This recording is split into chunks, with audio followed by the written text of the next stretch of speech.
Nice to meet you. Nice to meet you. I'm Jim. Hi, Jim. Here's the book. Wow. There Wow. you go.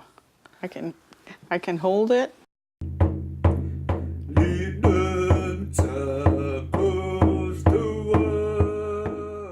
The title page, Social Organization and the Secret Societies of the Kwakwaka'wakw Indians. That based on personal observations on notes made by Mr. George Hunt. Basically the co-author of the book. The amazing thing about this book is George Hunt's handwriting. He actually handled the book. He did write a letter to Franz Boas saying that, you know, before he dies, he wants to make corrections to this book. But unfortunately, it wasn't able to be published, you know, during his lifetime. So he was working on it for 30 years after it was published. Yes. Yeah. And Yeah. this is the living example of that being done. It's a real treasure.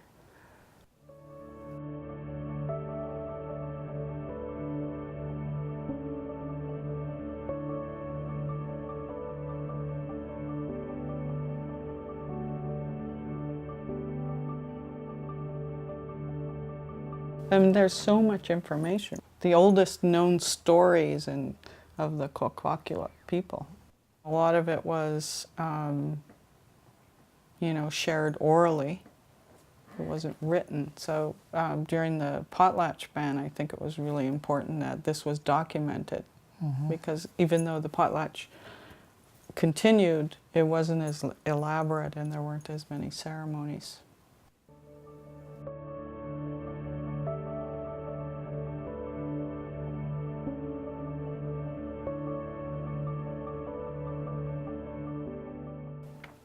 So a lot of the information in here is used by young people in their potlatches.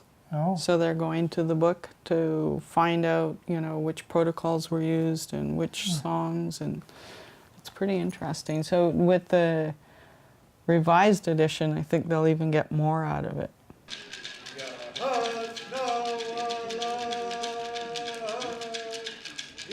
Well, I would say, and I've said it before, that if it wasn't for George Hunt, a large part of our history wouldn't be there. We just wouldn't have the information. Family history is very important to everybody. Okay, this is my grandmother, Abaya. This is my mom, Agnes. This is my The names of their old people, their ancestors. What dances belong to their families. Okay, this is my mom and I dad. think those are the things that are really interest to a lot of the younger people that are wanting to get into the history of their families.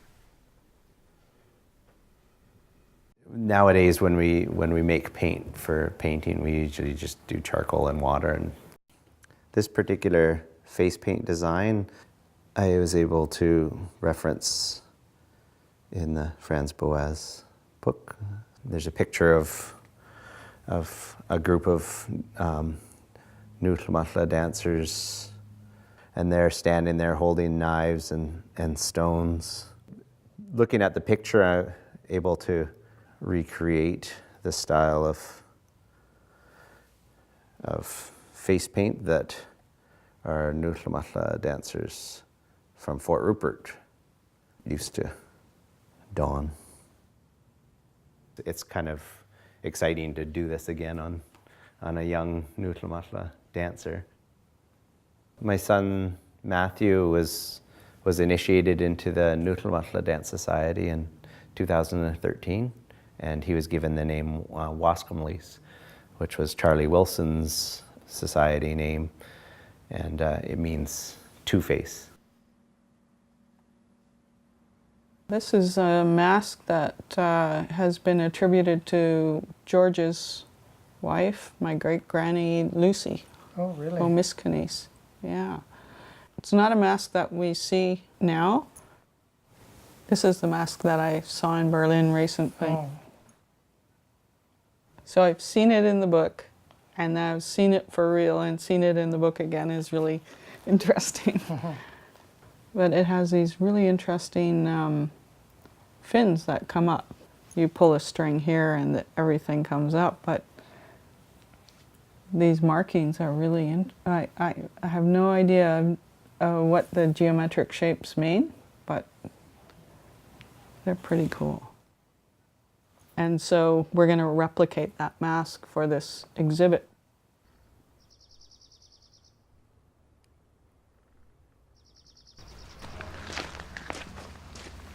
So what do you think? We start with a block of wood? Yep, I'll choose out a nice chunk of wood.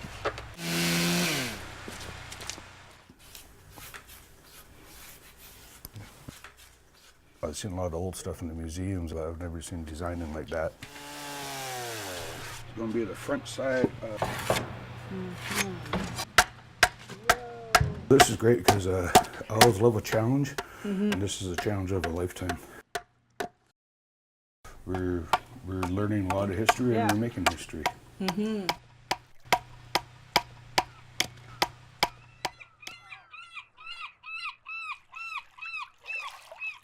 Through our research and through oral history in our family, we really wanted to emphasize our descent from Kwakwaka'wakw, one of our first ancestors. He ended up meeting one of the ancestors from the Kwakwaka'wakw people, and he went back to Kinkum and married the daughter of Kwakwaka'wakw, and part of the dowry that went with that marriage, he gave him the great wolf dance. And this great wolf dance we call the Walasaka.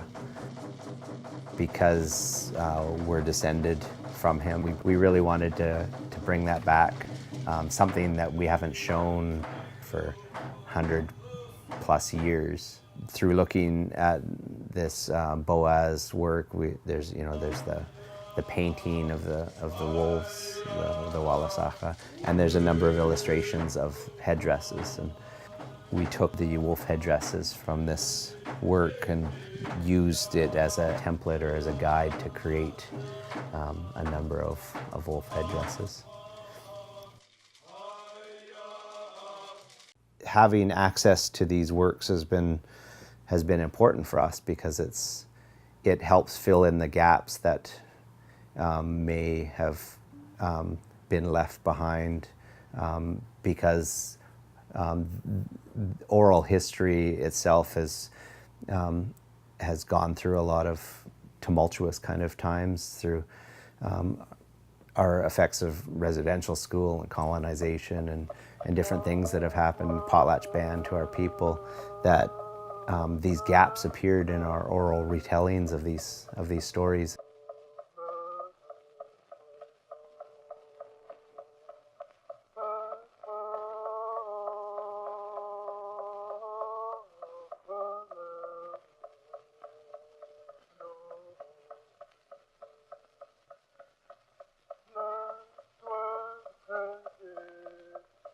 I think my grandfather, or our grandfather, he probably changed history for us there, especially when he went to the Chicago World's Fair. He was an absolute genius when that happened, because when the potlatch ban was on, him and Boaz and a bunch of other guys got together and they built a pavilion just for the Kwakwaka'wakws. And everything that was against the law here, they did it there. And they had between 8,000 to 13,000 people every day viewing the performances. They hamatzrat, mamakad, you name it, they did it. And the Canadian Pavilion was just on the road, and they were irate that old bugger would be doing this. So I thought to myself, well, good for you, George, old Grandpa George. So he was a brilliant guy. I think the old man George outfoxed him. I think it's one thing to read about these histories, these stories in a book, but when you actually go out on the land and go to those places where these things took place. It's a very powerful experience. That's kind of the next step in our journey of rediscovering parts of our history, is doing that, is learning the stories, but then also going out on the land and reconnecting with that land, because it's so much more profound when you're actually in those spots where your ancestors once walked, where your ancestors first came down and took off their bird costume and became human.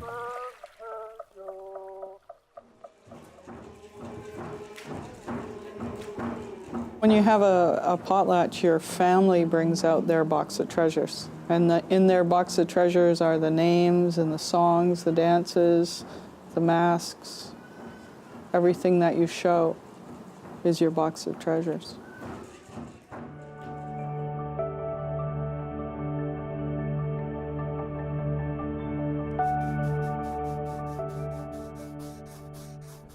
The idea of the story box is that the stories come from the book. You can see the exhibit as the actual walls as the inside of the box. And while people are walking through the exhibit, they're walking through these stories and the stories being told. The book itself protected all of these stories and allowed them to come back out and be shared and brought to life again.